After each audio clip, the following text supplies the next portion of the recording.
Ugh! Listen, said Gordon. He whispered something to the others. We'll do it tomorrow. Sir Topham Hatt will look silly. The engines had decided to go on strike.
Sir Topham Hatt sat in his office listening to the noise outside. The passengers were angry. The station master came in. There's trouble in the shed, sir. Henry is sulking. There's no train, and the passengers are saying this is a bad railway. Indeed, said Sir Topham Hatt, we cannot allow that. He found Gordon, James, and Henry looking very cross. Come along, Henry. It's time your train was ready. Henry's not going, said Gordon. We won't shunt like little tank engines. That was Thomas's job. We're important tender engines. You fetch our coaches and we will pull them. Tender engines don't shunt. We'll see about that, said Sir Topham Hatt. No engine on my railway is too important for small jobs. And he hurried away to find Edward. The yard has never been the same since Thomas left to run his branch line, he thought sadly. Edward was shunting. Leave those freight cars, please, Edward, said Sir Topham Hatt. I want you to push coaches for me in the yard. Thank you, sir. That will be a nice change. That's a good engine. Off you go, then.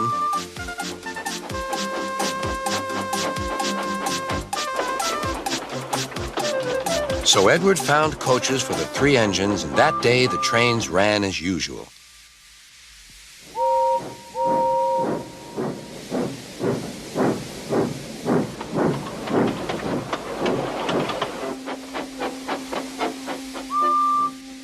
But next morning, Edward looked unhappy.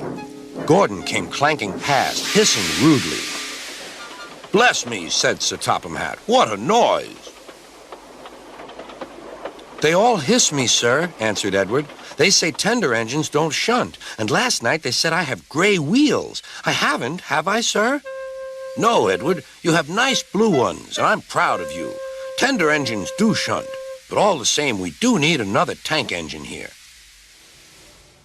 He went to a workshop, and they showed him all sorts of engines.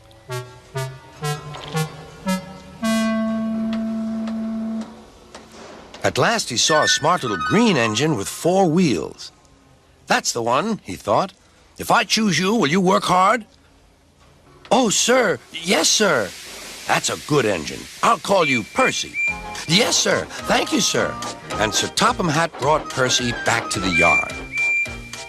Edward, he called. Here's Percy. Will you show him everything? Percy soon learned what he had to do, and they had a happy afternoon.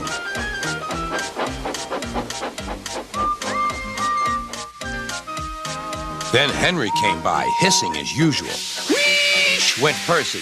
Henry jumped and ran back to the shed. How beautifully you wheeshed him, laughed Edward. I can't wheesh like that. Oh, said Percy, that's nothing. You should hear them in the workshop. You have to wheesh loudly to make yourself heard. Next morning, Thomas arrived. Sir Topham Hatt sent for me. I expect he wants help, he said to Edward. Shh, shh, here he comes, replied Edward. Well done, Thomas. You've been quick. Listen, Henry, Gordon, and James are sulking. They say they won't shunt like little tank engines. So I have shut them up, and I want you both to run the line for a while. Little tank engines indeed, snorted Thomas. We'll show them. And Percy will help too. Oh, sir. Yes, sir. Please, sir, answered Percy. Edward and Thomas worked the main line, greeting each other as they passed by.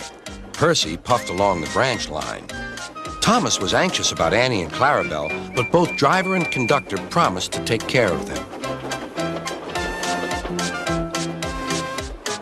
There were fewer trains, but the passengers didn't mind. They knew the three other engines were having a lesson. Gordon, James, and Henry were cold, lonely, and miserable. They wished now they hadn't been so silly.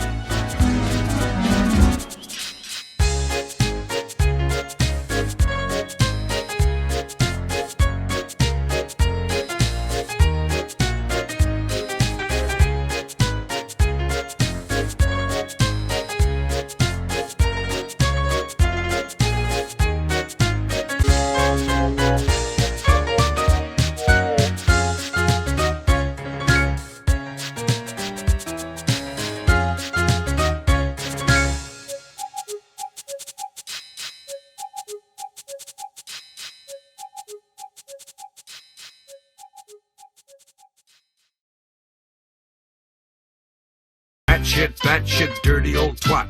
69 assholes tied in a knot. Hooray, lizard shit, fuck!